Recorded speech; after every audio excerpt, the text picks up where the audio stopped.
जय मसीह के दोस्तों, मैं विश्वास करता हूं कि आप सब लोग मसीह में सुरक्षित और आनंदित हैं। और सच में मैं आप सभी का स्वागत करता हूं अपनी इकोज ऑफ इटर्निटी के पहले एपिसोड में। और आज हम ये जानेंगे कि प्रभु ने ऐसा क्यों कहा कि जितने मुझसे पहले आए वे सब चोर और डाकू हैं, परंतु भेड़ों ने उनकी नहीं सुनी। बाइबल की एक ऐसी आयत है जिसे पढ़कर बहुत से लोग, यहाँ तक कि कई मसीह भाई बहन भी सोच में पड़ जाते हैं। यूहन्ना अध्याय 10 उसकी 7वीं और 8वीं प्रभु यीशु मसीह कहते हैं, मैं तुमसे सच सच कहता हूँ कि भेड़ों का द्वार मैं हूँ। जितने मुझसे पहले आए वे सब चोर और डाकू हैं, परंतु भेड़ों ने उनकी नहीं सुनी। यहाँ अब ये सोचने वाली बात है कि क्या यीशु मसीह पहले जो पुराने नियम में नबी थे, जैसे मूसा, दाऊद, एलिया और यशाया, क्या इन सबको प्रभु यीशु मसीह जो भविष्यवक्ता थे चोर और डाकू कह रहे थे? मेरे अजीजों, बिल्कुल ऐसा नहीं है। इसके लिए हमें प्रभु के प्रकाशन की ओर चलना होगा,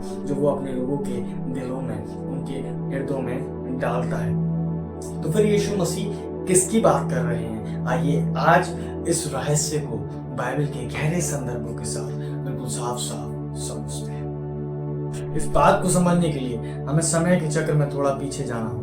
यूहन्ना अध्याय 8 और उसकी 58 वर्ष में यीशु साफ साफ कहते हैं, अब्राहम के उत्पन्न होने से पहले मैं ही हूँ। यानी यीशु मसीह संसार की रचना से भी पहले मौजूद थे। तो फिर इस संसार की जमीन पर सबसे पहले कौन आया? लूका अध्याय 10 उसकी 18वीं आयत में हमें इसका उत्तर मिलेगा। यीशु अपने चेलों से कहते हैं, मैंने शैतान को बिजली के समान स्वर्ग से नीचे गिरते देखा। जी हाँ, मसीह के इंसान के रूप में आने से पहले वो शैतान इस पृथ्वी पर गिराया गया था। यीशु मसीह वहां मौजूद थे और उन्होंने देखा कि वह बिजली के समान इस पृथ्वी पर गिरा। इसलिए उन्होंने अपने चेलों को बताया। और वह वही पहला चोर है जो आत्मा को घात करने आता है, मनुष्य की चोरी करने आता है, विश्वास चुराने आता है और नाश करने आया। इसलिए जब यीशु कहते हैं कि जितने मुझसे पहले आए वह सब चोर और डाकू हैं, तो वो किसी सच्चे भविष्यवक्ता की ओर इशारा नहीं कर रहे थे, वरन वो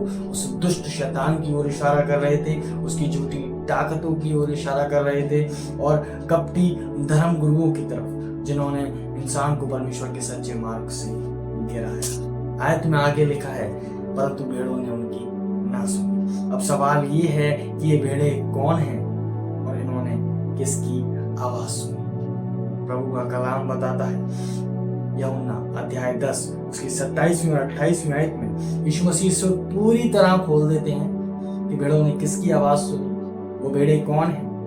मेरी भेड़े मेरा शब्द सुनती हैं और मैं उन्हें जानता हूँ और वह मेरे पीछे पीछे चलती हैं और मैं उन्हें अनंत जीवन देता हूँ और वह कभी नाश ना होगी और उन्हें कोई मेरे हाथ से छीन ना लेगा। अब्राहम और मूसा चोर नहीं थे, वो तो खुद मसीह की आज्ञाकारी भेड़ों का हिस्सा थे, उस झुंड का हिस्सा थे। वह सच्चे चरवाहों की आवाज पहचानते थे और उसके पीछे पीछे चलते थे। यही कारण था कि पुराने नियम में इन भविष्यवक्ताओं ने उस आत्मिक चोर यानी शैतान की झूठी बातों को नहीं माना, ना सुना, सिर्फ साफ इनकार कर दिया, क्योंकि वह जानते थे कि अनंत जीवन केवल मसीह के पास है।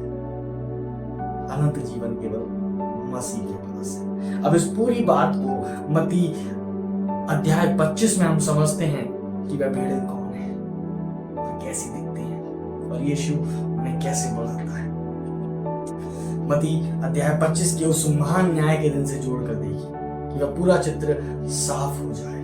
मत्ती 25 उसकी 31 से 33 आयत में लिखा है कि जब मनुष्य का पुत्र अपनी पूरी महिमा में अपने पवित्र स्वर्गदूतों के साथ आएगा और अपने वैभव के सिंहासन पर बैठेगा, तो सारी जातियां उसके समान इकट्ठा हो जाएंगी। जब यीशु मसीह आएगा तो उसके सामने सारी जातियां इकट्ठा हो जाएंगी और वो भेड़ों को बकरियों से अलग कर देगा और वो अपनी भेड़ों से कहेगा।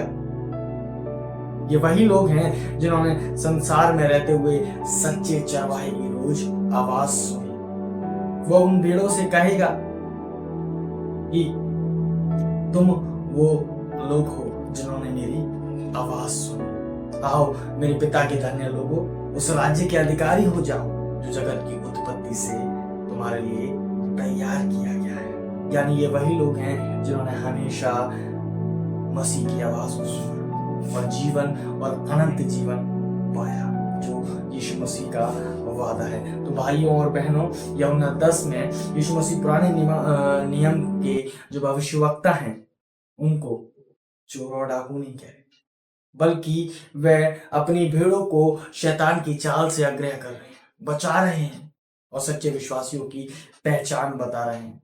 आज हमारा खुद से सवाल है, आप लोग ये खुद से बेहद गंभीर सवाल पूछना कि जब वह न्याय का दिन आएगा तो हम किसकी तरफ होंगे?